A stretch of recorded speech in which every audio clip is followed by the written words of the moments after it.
Assalamualaikum warahmatullahi wabarakatuh. Baiklah, saat ini kita akan membicarakan tentang ketulian pada orang tua atau lansia. Ya. Nah, semua kita akan mengalami suatu proses penuaan.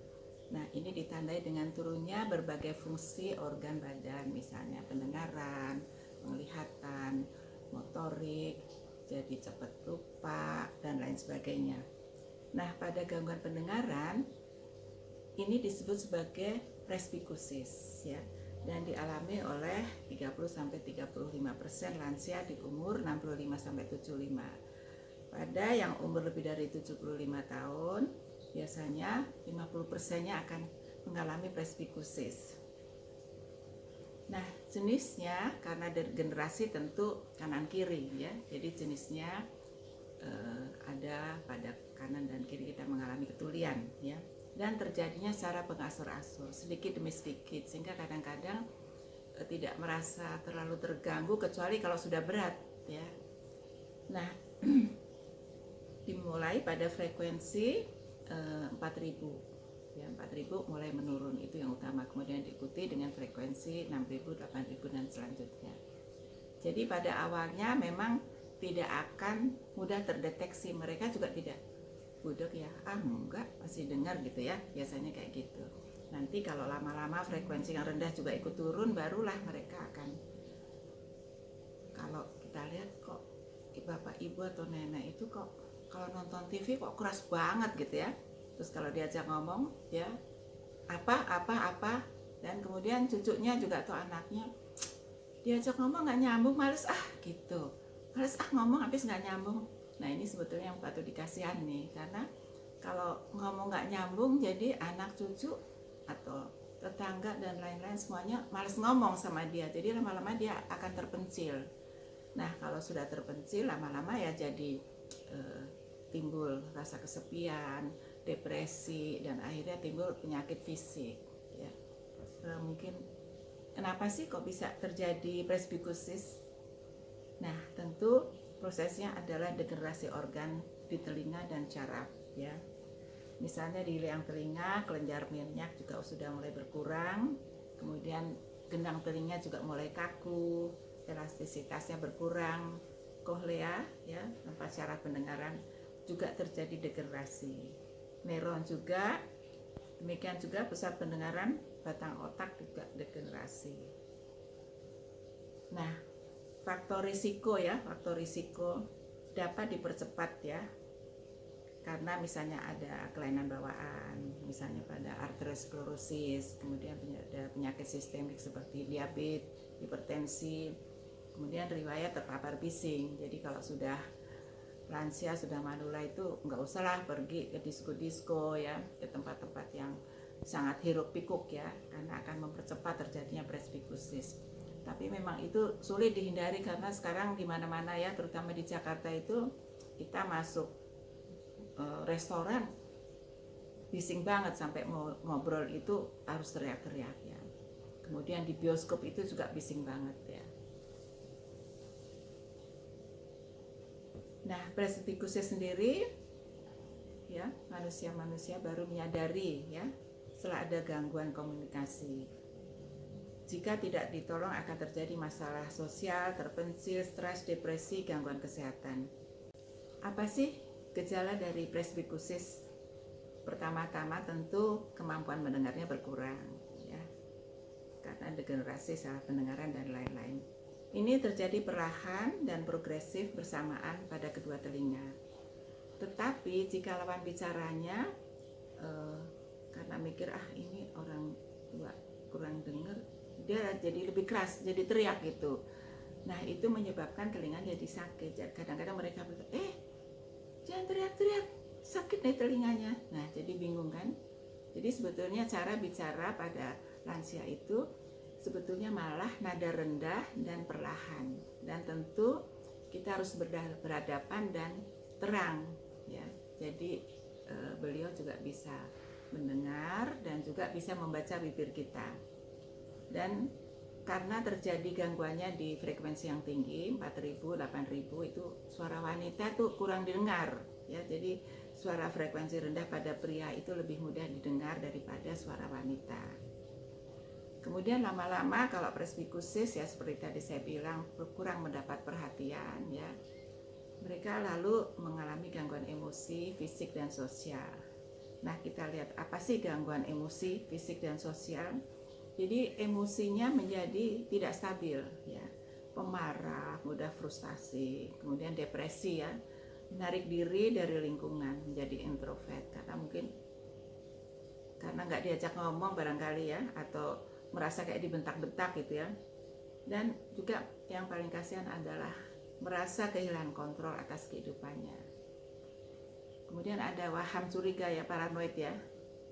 Nah, lama-lama kesehatan juga terganggu.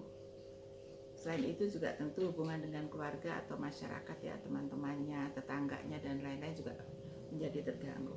Sehingga aktivitas kelompoknya menjadi berkurang.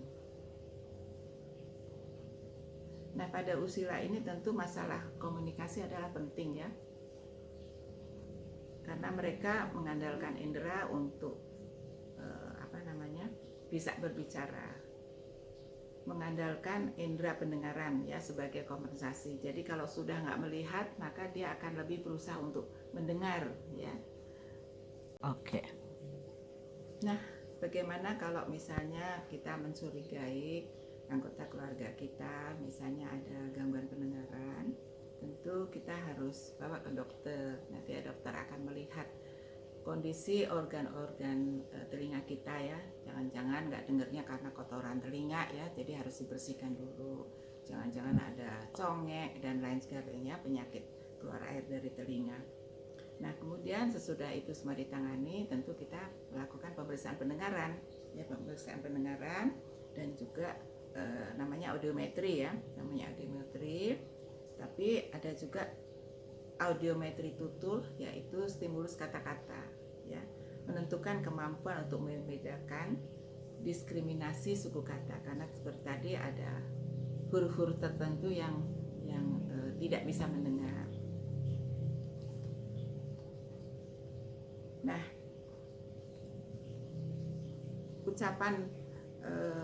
ujaran bibir atau lip reading di sini diperlukan ya pada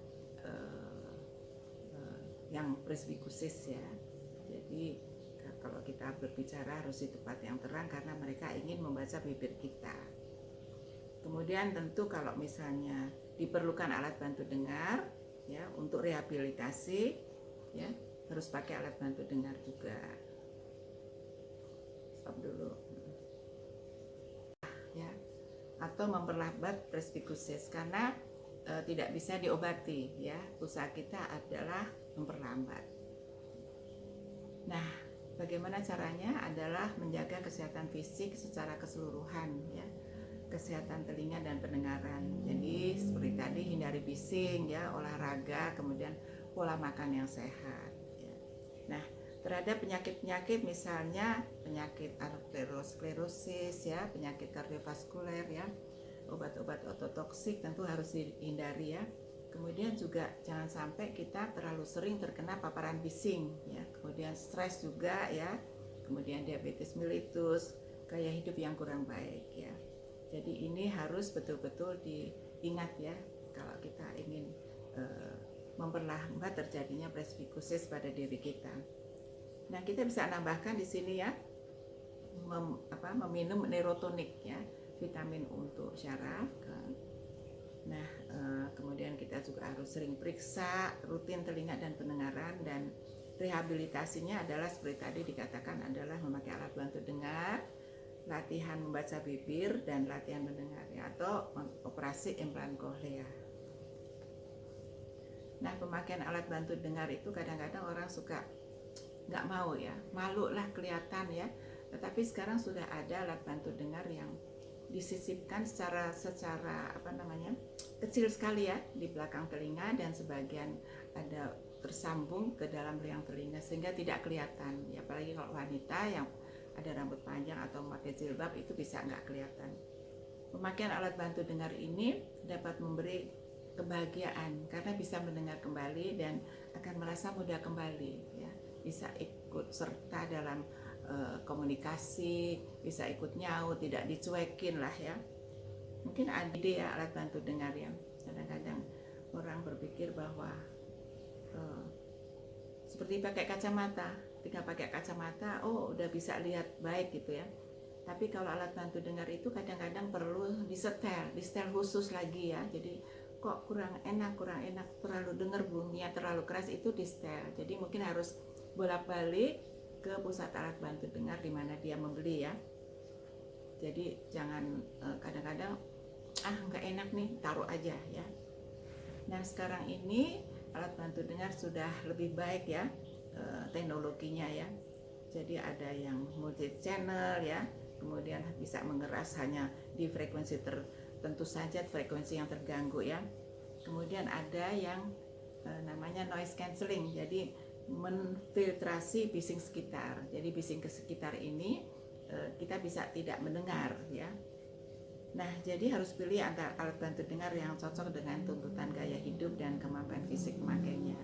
Mungkin kalau kaum profesional yang dosen, yang lain dan sebagainya, itu memang menjadikan keperluan untuk mendengar lebih baik ya. Itu jadinya alat bantu dengarnya juga